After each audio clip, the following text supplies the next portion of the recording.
Easton, no camera tonight, bud? No, I'm on my computer again. I don't have a webcam yet. I need to get one badly. Oh, you need to get a webcam. Look at the high-end Logitechs for a quick solution, man. They work out real well. They work out real well. I'm thinking about getting that, or trying to really confuse myself and get a DSLR. Oh yeah, be careful DSLRs. If you're going to go live with a DSLR, know that they've got a limit of about 25 to 30 minutes of power on time. They will literally shut off on you when you're live. Oh, never mind, not gonna do that. Yeah, that's like my GoPro. It's got 1:30 of on time. Yeah, you know why they do that, don't you? No.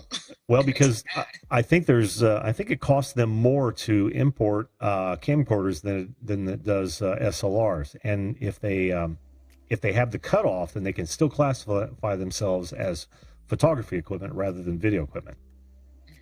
So know that, guys, if you're thinking about that. Thank you, Lloyd. I appreciate that, my friend. All right. My dream setup is to get one of those like $5,000 TV like news cameras and set that up behind the monitor. That's my dream. Yeah, but you so don't need those anymore.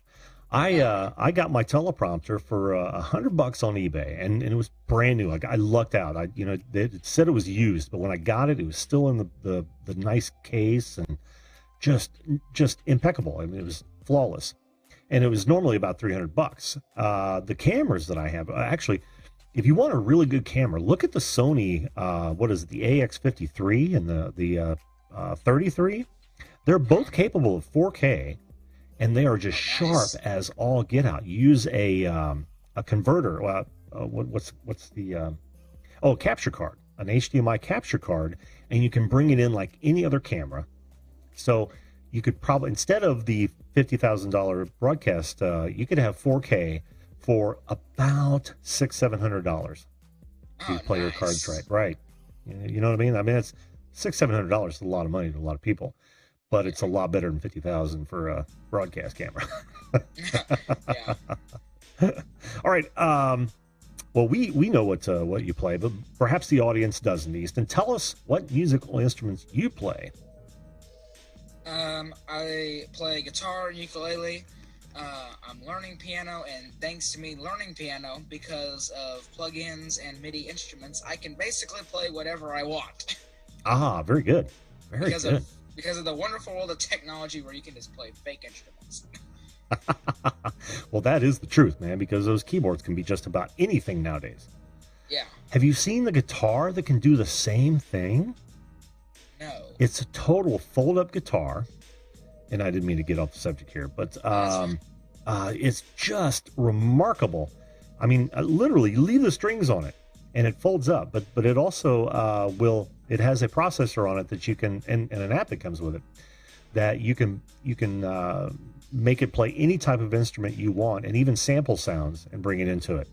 It's really, really sharp. It's all composite, and it fits in a space about the size of a briefcase. And it's just really, really sharp. Who was it that I saw had that on there? But just look up folding guitar, and you should come up with it. There are a lot of people who've been doing reviews on it. Yeah, I'll have to look into that. So what instruments are? Okay, let me ask you this: why did you choose those instruments, Easton? Okay, so guitar and piano are, like, in my opinion, like the two best instruments to play. Hey, watch it! You're talking to a percussionist. Hey, I like the drums. I'm actually wanting to get. I'm wanting to get an electric drum kit. That's what I want to get next. If I don't get a bass or a electric guitar, which I have played those two before too. I suck at bass, but anyway. So I like acoustic guitar the most, because you can take an acoustic guitar anywhere. Yeah. It's basically the tank of instruments, unless you're like me and you're like what I did a couple weeks ago. I went to deer camp and brought my guitar, and I temperature controlled my camper for the entire weekend, so my grandparents had to pay through the roof for the electric bill. Oh, man. Because I just had a little space heater on, and I had about a 10-foot space camper, and I temperature controlled it the entire weekend to keep my guitar from getting warped, which is probably not the smartest idea to do that all weekend, but it was. Well, priorities, right? Yeah. Who cares about my grandparents? They love me. Oh, they can wear blankets your guitars can't. So, Yeah. Yeah. so suck it, Grandma, Grandpa. Uh, oh, speaking of electric kits, I forgot to show you mine. Do you want to see it? I think you showed it to me before. Have I? The one, yeah, Well, the one to your right. No. Oh, yes, the electric one to my right. I did. Well, here is actually a wide shot of it. Wow, that's awesome. That's in the same room that I'm in right now. Wow.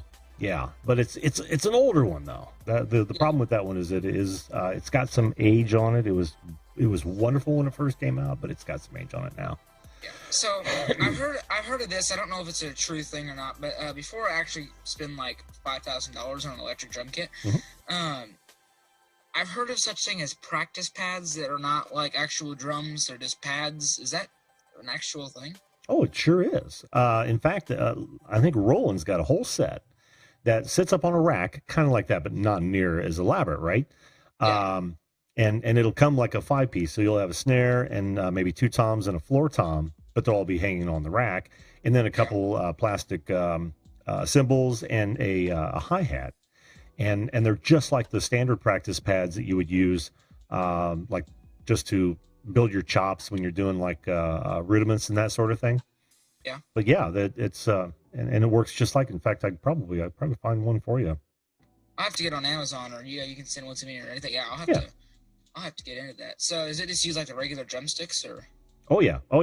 In fact, Nice. most all electrics use standard drumsticks. Oh yeah, here's a good example, right here.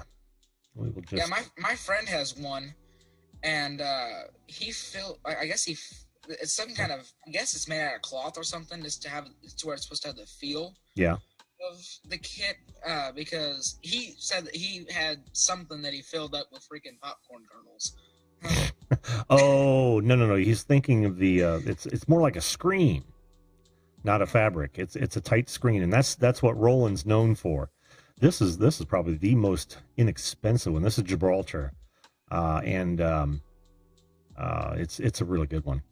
You know, Nice. if that's all you're looking for, you would have to add a kick to it, but that's a nice one. But yeah, they make all sorts of them out there. In fact, you can even go one that looks more like a drum kit. This is a horrible one, but you get what I'm saying. Yeah, that's awesome. I'll get that before I get the $5,000 electric drum kit. There you go. That sounds like a better idea. I got to tell you though, if it were me, the first thing that I would do is I would get a practice pad, and work on your chops. In other words, watch YouTube videos on rudiments and start working on those first. Then you can get you a practice kit, and these are the mesh heads I was talking about earlier. You see them? Yeah, that's a low end Roland kit, which is a really nice kit. Probably $500 to $700, I want to say. It's been a while since I priced these things. But that comes with a brain, and you'd be able to hear with your headphones, or if you hooked it up to an amp, you'd be able to hear all the drum sounds on the kits that you have available. So I'm guessing it's just like a normal 1/8 inch adapter for the headphones. Well, it's probably going to be a 1/4 inch, but you can get adapters for those. Most headphones come with a 1/4 inch adapter anyway. Oh yeah, because Sammy sent me the studio headphones. Yeah, it has the 1/4 inch adapter. I don't know where the heck it's at, but it's somewhere. Exactly. I've got so much crap in here. Tell me about it. Because I just got my new iPhone, so I've got more technology than I can shake a stick at.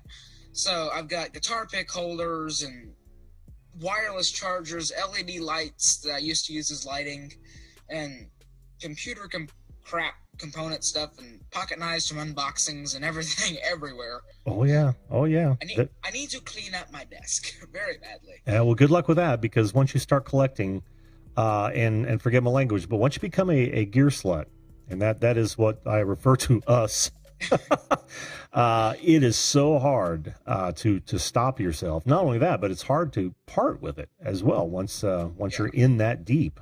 So By that, I'm guessing you're meaning like basically equipment nerd, where they're Oh, they're just working on everything, or taking it apart, or just consuming lots of crap. all of the above. Then that totally describes me, because like I have like 4 bikes that I have taken apart, probably never going to go back together. Yep. I have equipment all around me for my computer. Yep. That totally describes me. Yep. All right. Well, welcome to the club, man. Well, listen, Easton, I appreciate you sharing, man. And if you really want to get into that more, take the advice that I gave you, because you'll really come out ahead if you concentrate on, and even just the basic first 4 rudiments. If you can get those down smoothly, and make sure that each stroke sounds the same as on each hand, you will be miles ahead of most people that try. Then move into an actual kit or the full practice pad thing, right? Yeah. Cool. All right, dude. Well, Thanks, man. hey, you bet. I'm going to move on to my next guest, but thanks so much, man. Thank you. Have a great evening. Oh, you bet. We'll see you. See ya.